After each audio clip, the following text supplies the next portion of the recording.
The message came in at 2:17 a.m. No greeting. No explanation. Just a short line from my oldest. "We are locked in." At first, I thought it was a joke.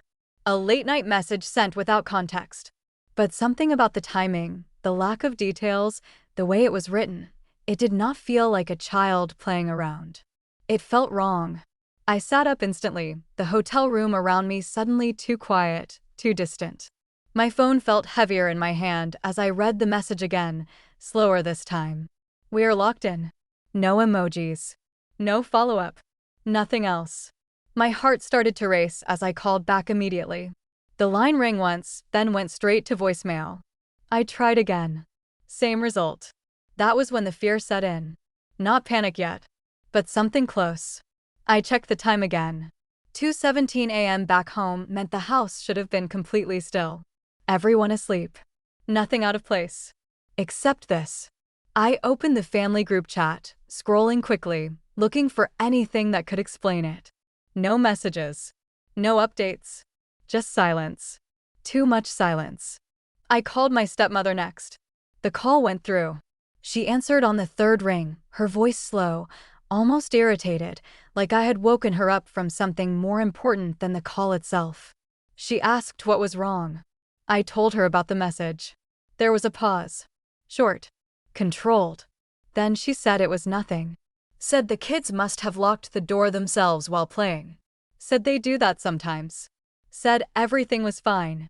Everything was fine. The words did not sit right. Because my kids did not send messages like that for no reason. And they definitely did not sound like that when they were joking. I asked to speak to them. Another pause. Longer this time.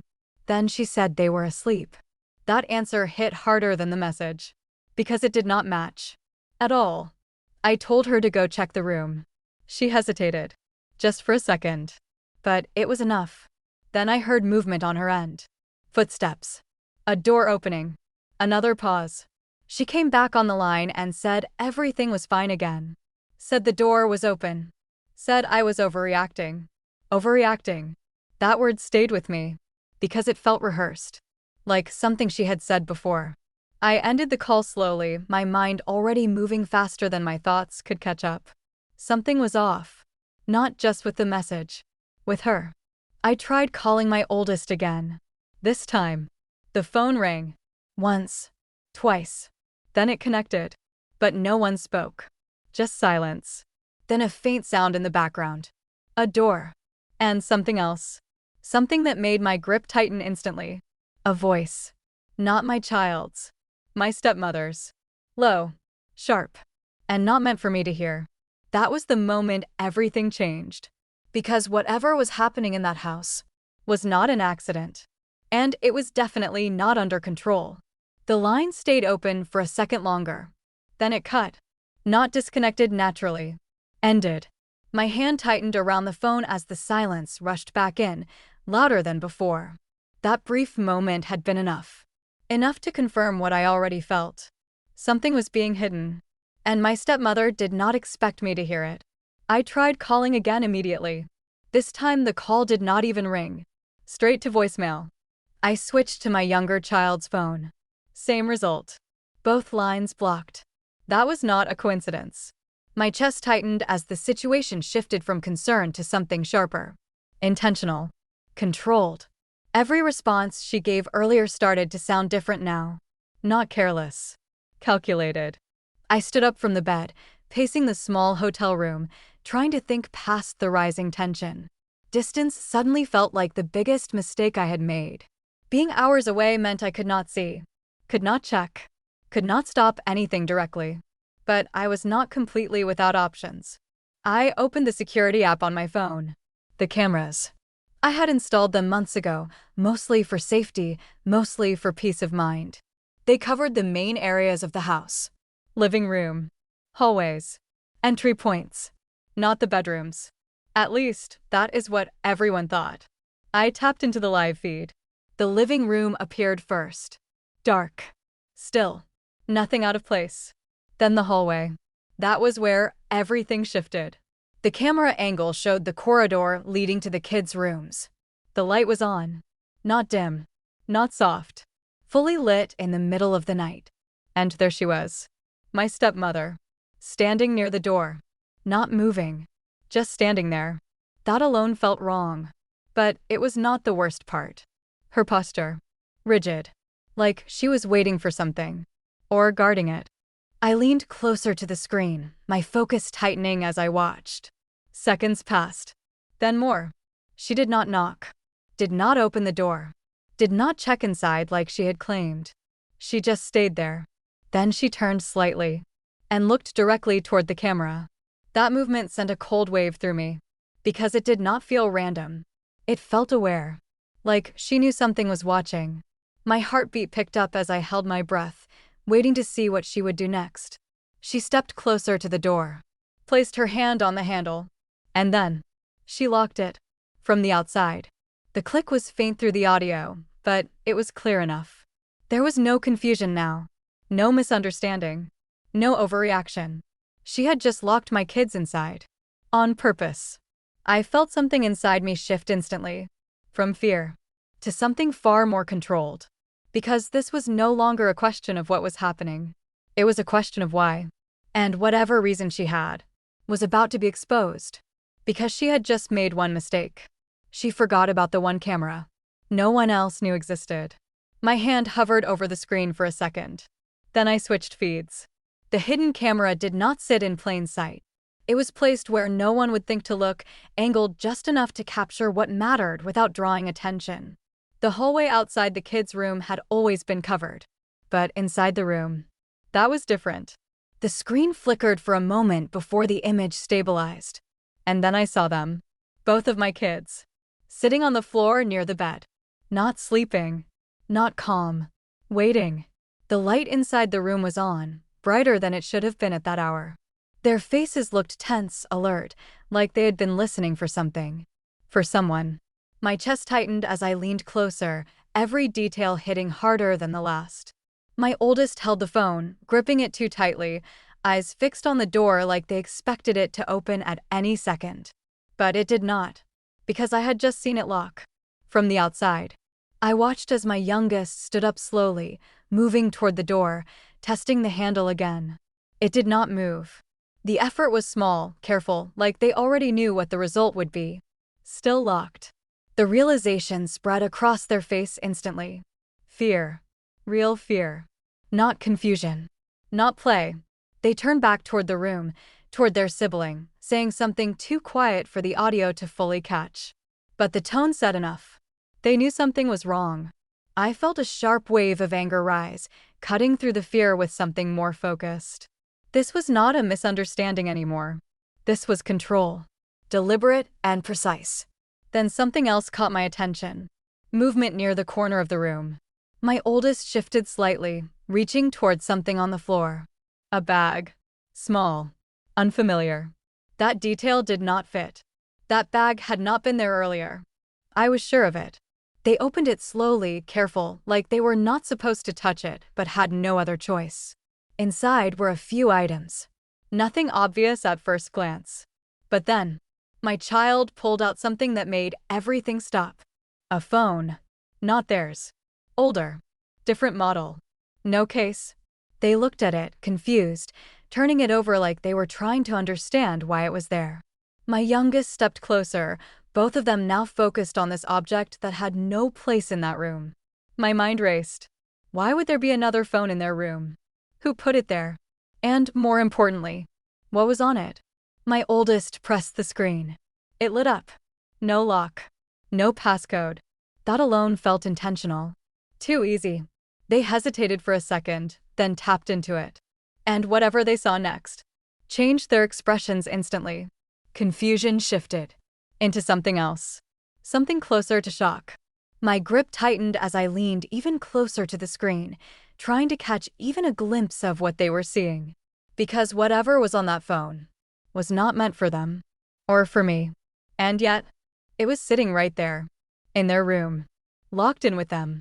Like someone wanted it to be found. But not by the wrong person. That thought settled in hard. Because suddenly, this was not just about locking a door. This was about something bigger. Something planned. And my kids had just stepped into the middle of it. My oldest froze with the phone in their hand. Not confused anymore. Not curious. Frozen. That reaction alone told me whatever they were looking at was not small. My youngest leaned closer, trying to see, but even from the camera angle I could only catch fragments of the screen. Movement. Faces. A recording. A video. My pulse spiked instantly. Because that phone was not random. It was placed there. And now it was playing something my kids were never supposed to see. My oldest swiped again, their expression tightening further, like each second revealed something worse than the last. Then they did something that made everything shift. They looked straight toward the door. Not at the handle. At the space just below it. Like they were thinking. Calculating. Then they moved quickly. They grabbed a chair, dragged it across the floor, and climbed up, reaching toward the top corner near the doorframe. My breath caught as I watched their hand feel along the edge. Searching. For something hidden. And then they found it. A small device. Barely visible. Mounted just above eye level. A camera. My entire body went still. Because I had never installed one there. That was not mine. That meant someone else had. My oldest pulled their hand back slowly, eyes wide now, the realization hitting them the same way it hit me. They were not just locked in. They were being watched. I felt a cold wave run through me as everything started connecting too fast. The extra phone. The hidden camera. The locked door. This was not punishment. This was setup. Then the video on the phone shifted again, the light reflecting off my child's face just enough for me to catch something clearer this time. A face on the screen. Familiar. Too familiar. My stepmother. But not like I had ever seen her before. She was arguing with someone.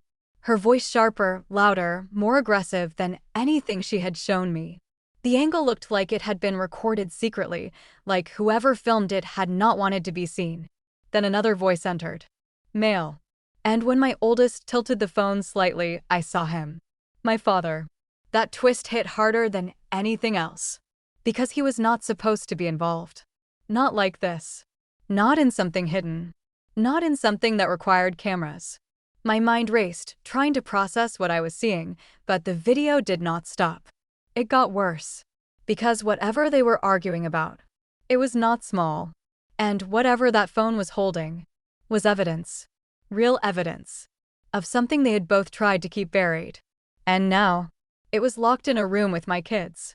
While someone stood outside, making sure no one got out.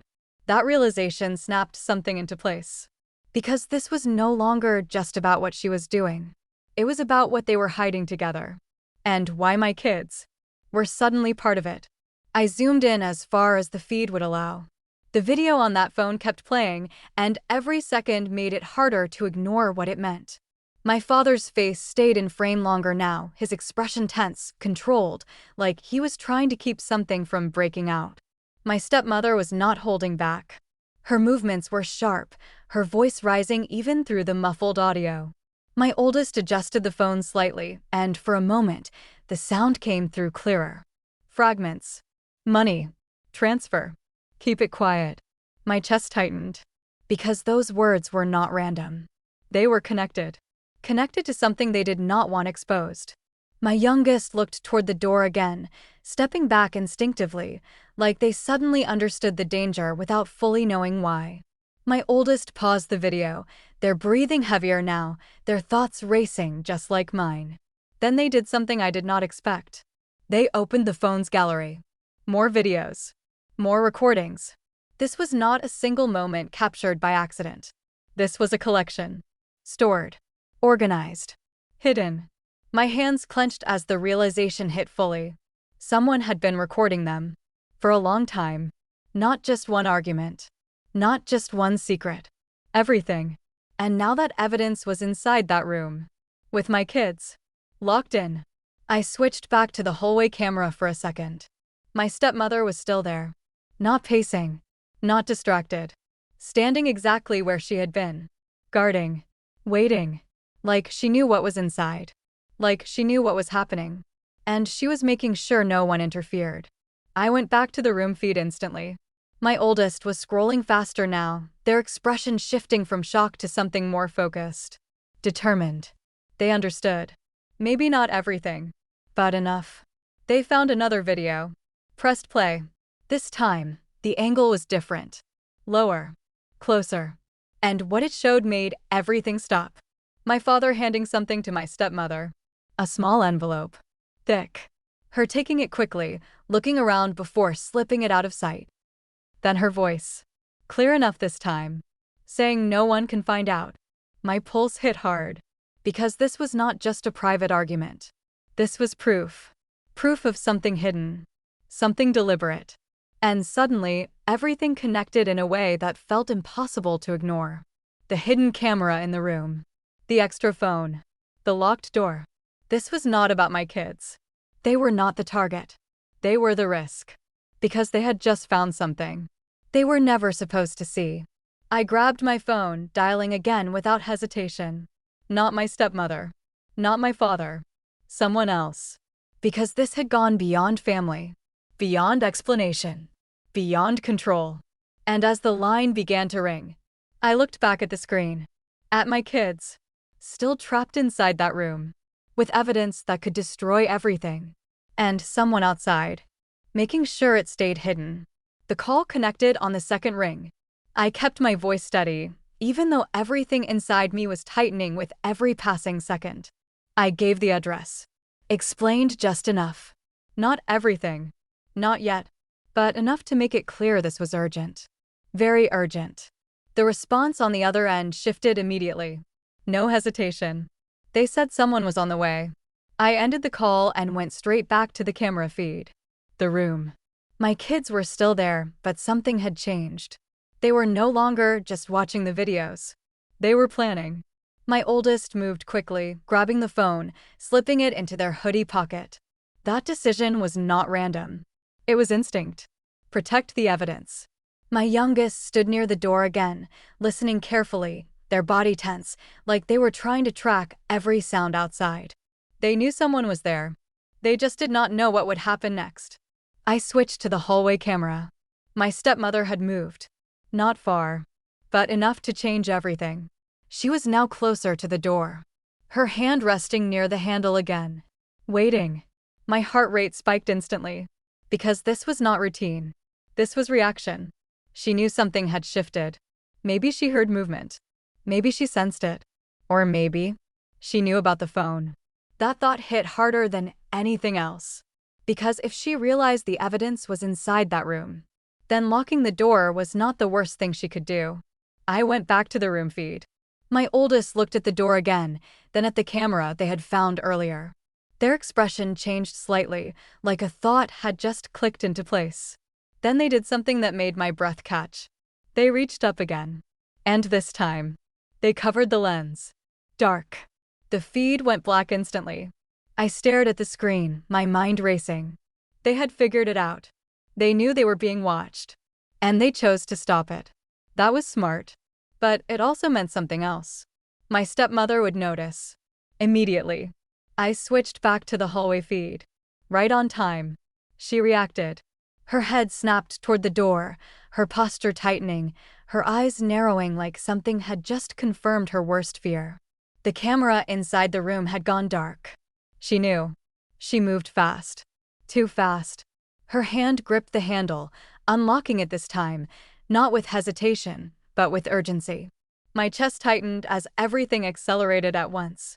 Because whatever she planned to do next would happen before anyone else could get there.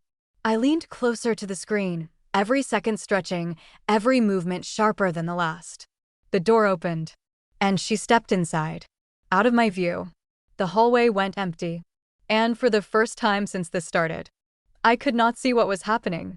But I knew one thing for sure. This was no longer just about hiding something. This was about stopping it from getting out. At any cost. The hallway stayed empty. The open door was the only sign anything had changed, a dark gap where everything was now happening out of sight.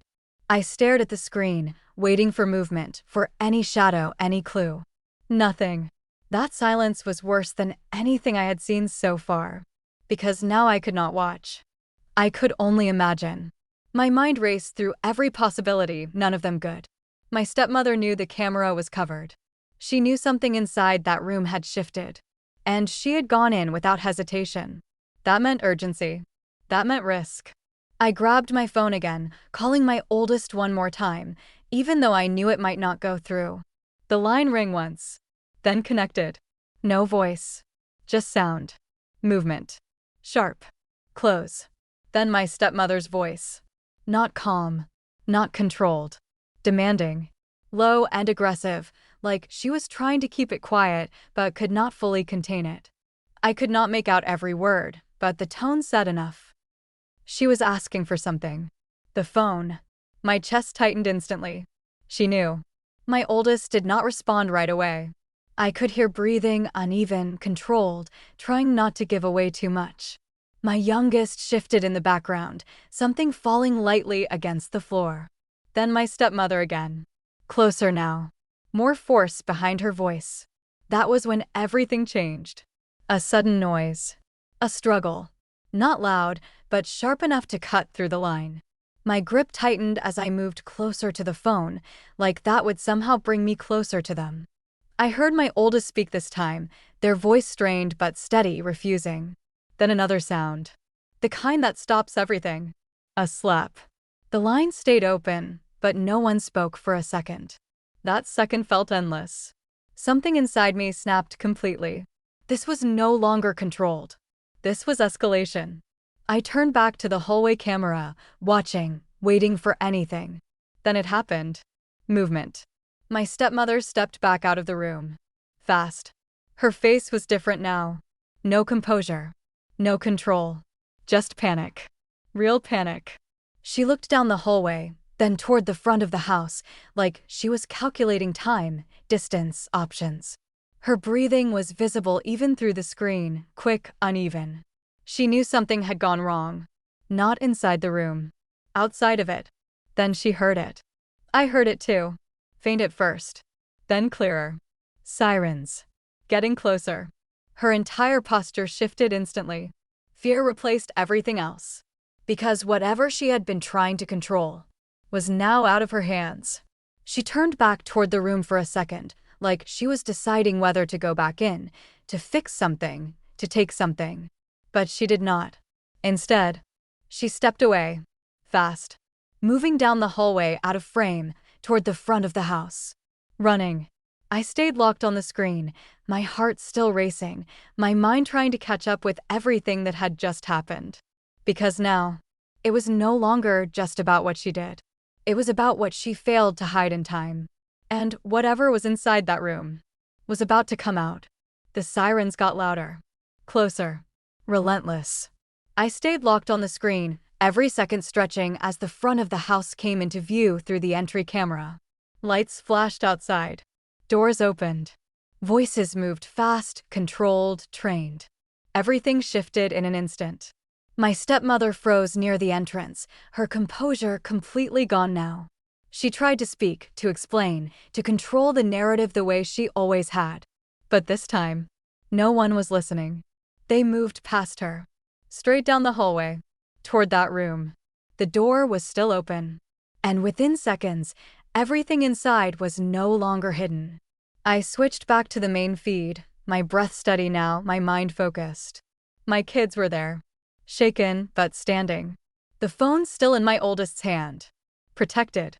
That was all that mattered.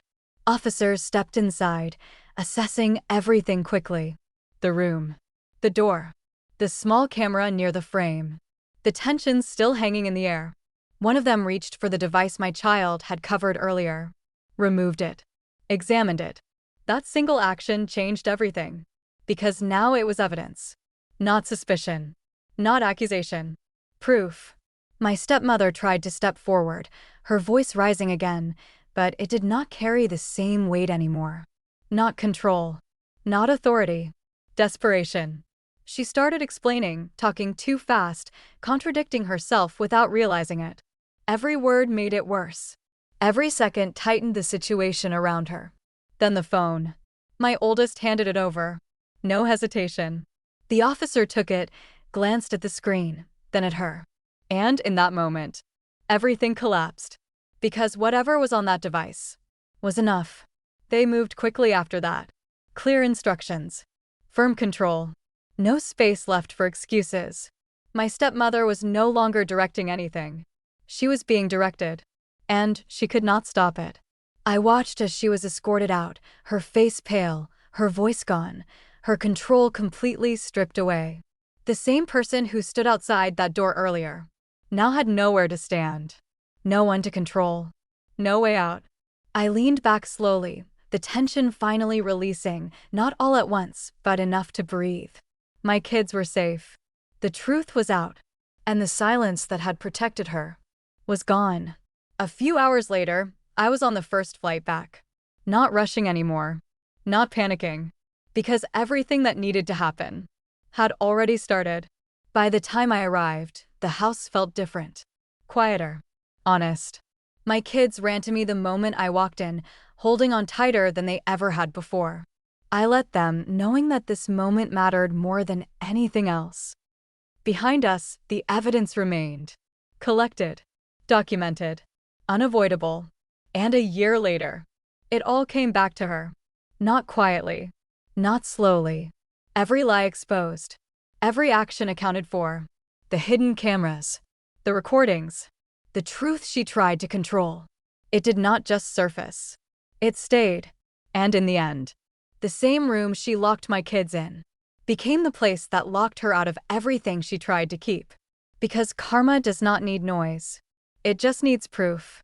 And this time, she left plenty of it behind. If this story hit you in the chest, then like this story. Also subscribe to this channel for more interesting revenge and betrayal stories. See you in the next one.